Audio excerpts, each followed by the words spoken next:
All right, just got out of work right now.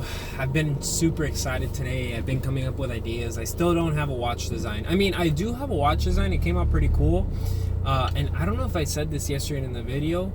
Oh, I didn't because I filmed before. Oh, okay. So really important news. So this is pretty funny, but I'm contacting, like, this was yesterday night. I'm contacting like 5 different manufacturers, and it was really fun actually. I had fun like contacting them. It was kind of a little bit annoying, but it was fun being able to talk to all these people and tell them what I want. They pretty much all asked me the same question, what material I'm interested in, because what I told them was that I want to create a watch, but a custom one where I design it, and I wanted it to base it off one of their designs, because I figure like when it comes time to production, it's going to be easier for them to make something that's similar to their own design, because their molds, they already have their molds, than for them to design something from scratch.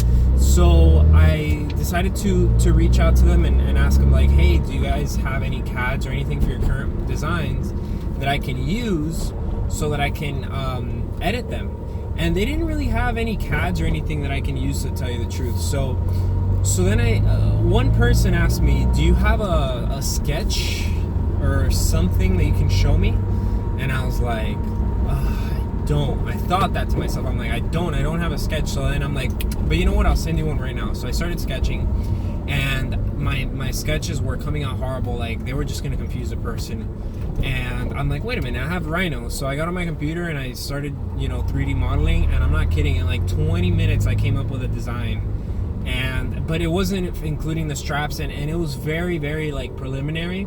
I mean, maybe I have a picture of it, but I don't know, maybe later I'll take a video of it just so I could like have it on the system as a video format. But I made the watch design and I sent it over to like 3 or 4 different manufacturers, and only 2 of them, everybody else was like, yeah, we can't really make that. But 2 people were like, oh, we'll be able to make it. But they both kind of said the same thing, that it's going to be, that type of watch is a custom order, and it's 500 pieces that they need, that I would need to order minimum, because they're going to have to make a brand new mold. Of course, I expected that. And since it's going to be a 500 piece, each watch is gonna come out to like $7 or $8. When you do the math on that, it's like almost $4,000, right? Now, I'm afraid of doing this at such a large scale, because I've never done this before. I don't have any manufacturer. I don't have anything. So I feel like $4,000 is kind of like a hefty price to pay for a lesson learned, And it's funny because I actually paid every semester I went to college $9,000 to get my master's degree. So you would think, and it wasn't out of cash, I'm in debt like everybody else that complains about that. So but you would think that $4,000, that's really half the price, and actually there's a chance that I might get my money back. But no, I was thinking, you know what, I'll spend like $500. I'm gonna keep searching. So that's pretty much what yesterday was like. I didn't have a full design, and it was gonna come out to like a few $1,000s if they were gonna do that to me. They all asked me about my logo, whatever. So that's yesterday. I don't think there's anything else that's super important that I should include in this part. But then today when I woke up, right, I started thinking on my way to work, I'm like, man, maybe I should do an RFP, because Alibaba does this thing called an RFP, or request for proposal. And what you do is you submit in the form of like writing and pictures what it is that you want, and then people contact you and they tell you basically like they give you a quote. Now, this is something that occurred to me as I was thinking about this, is that by talking to so many people and showing them my designs, they're probably going to steal it. And to be quite honest with you, I really don't care if people steal my designs, because my designs, and I've always felt this way, they come to me, I create them, and then I'm on and I move to the next one. Some designs are come more natural or easier than others. Some take longer, but at the end of the day, I'm not really attached to any of them. Like, what I love to do is create, right? So that's the first part of that. That if someone steals my design, it sucks, but I'm not trying to get a design popular. I'm trying to create a company that focuses on cool designs and that's known for quality. You get me? And I'll talk about that sometime in the future, because I don't know anything about quality yet. I have some ideas, but what I'm trying to say is that if for some reason these people copy my designs, I don't care. I'm gonna continue making more designs, and I always want to be like for example, if you're gonna buy a pair of Nikes, right, and you go to the black market and you see a pair of fake Nikes, you probably are not gonna buy those unless you're the type of person that likes to show off, and you're like, oh, look at these $400 pair of Nikes that I have on. Me personally, I'm not like that. Like, I'm wearing Ray-Ban sunglasses right now, and these are authentic Ray-Ban sunglasses. They cost me $100. I've seen fake ones go for like $10, and I wouldn't buy that because it's kind of stupid if you think about it in a way, because you're tied to the brand. But at the same time, like, Ray-Ban, in my case, I expect quality. I expect that when I buy a pair of Ray-Bans, they're gonna feel nice on my face, and they're just gonna be good quality, and I accept the markup. They last a long time too, so I know that I'm gonna spend $100, but they're gonna last me 10 years or until I lose them. Versus a crap knockoff is just not gonna last. It might last a year or two, but then they'll start getting scratched and they'll just look ugly, and they won't feel good to begin with. But that's the whole point. I'm trying to build a company that is known for its quality. So if you want to rip off my designs, then go ahead. I really don't care if you do that. Like, until I start making money and I could do patents, I guess, if I feel like I have a design that's very special or something. But usually my designs they come to me quickly, man, and I produce as many designs as I can. That's just what I like to do, and then at the end I'll just sit back and look at everything I've created, and then I start picking my favorite ones and then working on those a little bit more. I don't know if I went too heavy into that specific part, but the point of that, I said that it's like, yeah, I think they'll steal my designs if I do an RFP. But then there's a second part to that whole long explanation I gave you, which is that if they do steal my designs, then that means I'm not gonna have to pay a custom price for them to design the mold. Do you see what I'm saying? Like, the reason they wanted to charge me $4,000 was because they said that they have to create a mold. But if I create a design that these people like so much and then they steal it, that means they're gonna have the molds done. So I'm not gonna have to pay custom price for it. I'm gonna have to pay like $3 or $20 per watch or whatever it is, right? And then in that case, I'll just order and I'll worry about the quality. I'll worry about making a manufacturer that does the quality right. And of course, I'll always edit things. I don't want to make a design, like, at the end of the day, I'll know it's my design that they stole. So just knowing that, for me, like, knowing that I'm not selling out and just making garbage, like, they actually made a design that was inspired by me, like, that's enough for me, honestly.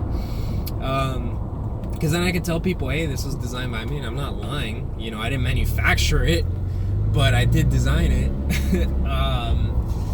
So then that was today in the morning, and then it's just, you know, I think so much so quickly. Like, my mind is just like non-stop, just bam, bam, bam, bam, bam, all day long while I'm working, while I'm about to go to sleep. Like, it's just, my mind's always like racing. So by the time I get to work, it's like a 35-minute commute.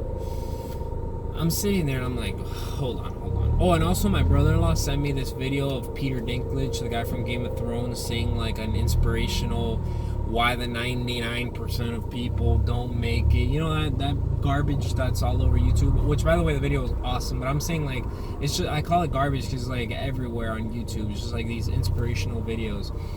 And I like to, maybe I shouldn't call it garbage. It's kind of messed up because I actually do like to listen to those every once in a while. Anyway, the video, there was something interesting that I saw like 3 of them back to back, but one of the videos I saw, they said something really interesting. And it was along the lines of, I think it was a Peter Dinklage one, that he wanted to be a working actor. That's it. He didn't care if it was a little bit of money, a lot of money. Like, he felt that that's what he wanted to do. And that's exactly what he did. And he got Game of Thrones, which is a hell of an incredible show. And he's pretty much a star on that. So he basically reached his dream.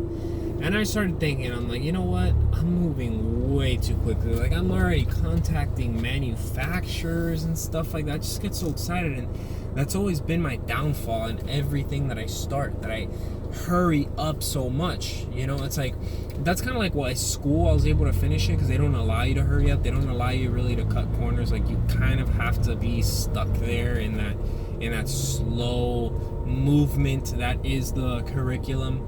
So I think that's what my downfall has always been, that I get way too excited way too quickly, and then the flame dies out really, really quickly, because I haven't taken the time to really enjoy the journey or really focus on what I'm doing. So even though right now I want to go home and just contact every manufacturer I find and continue the conversation and look at prices, and I've been even looking at like opening a Shopify website and what the tags are gonna look like. I've been doing some research on the tags of my watch, everything. I've been just so like excited about that. I'm like, hold on. I don't even have a design yet, okay?